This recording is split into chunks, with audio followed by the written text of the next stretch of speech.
ሄሎ አጥናፉ ደግፌ ይባላለሁ። ዛሬ ላሳያችሁ የፈለኩት ኤስደብሊው ማፕ እንዴት ስልካችን ላይ እንጭናለን እንዴት አድርገን እንከፍታለን የሚለውን ነው። በዚህ መሰረት ኤስደብሊው ማፕስን ለመጫን ፕሌይ ስቶር ላይ እንሄድና ኤስደብሊው ማፕስ የሚለውን እንፈልጋለን። ከዛ ኤስደብሊው ማፕስ ብለን ከጻፍን በኋላ ሰርች አድርገን ኤስደብሊው ማፕስ የሚለውን እንዳገኘን ስልካችን ላይ እንጭናለን።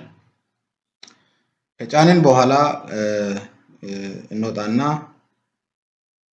እቺን የምትመስለዋን አፕሊኬሽን ስልካችን ላይ እንዳገኘን እንከፍተዋለን። ስንከፍት እንደዚህ አይነት ነገር ነው የሚያሳየው። ስለዚህ በሚቀጥሉት ደግሞ እነዚህ ነገሮች ምንድናቸው የሚለውን በዝርዝር የምናየው ይሆናል። አመሰግናለሁ።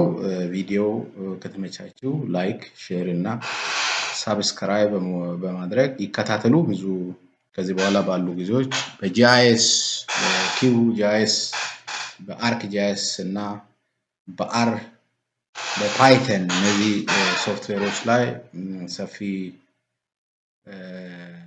ገለጻዎችን ይዤ የሚመጣ ይሆናል። ስለዚህ ብትከተሉኝ ቀጣይ ላይ ባለው ጊዜዎች ላይ የተሻለ ነገር ታገኛላችሁ ብዬ አስባለሁ። አመሰግናለሁ።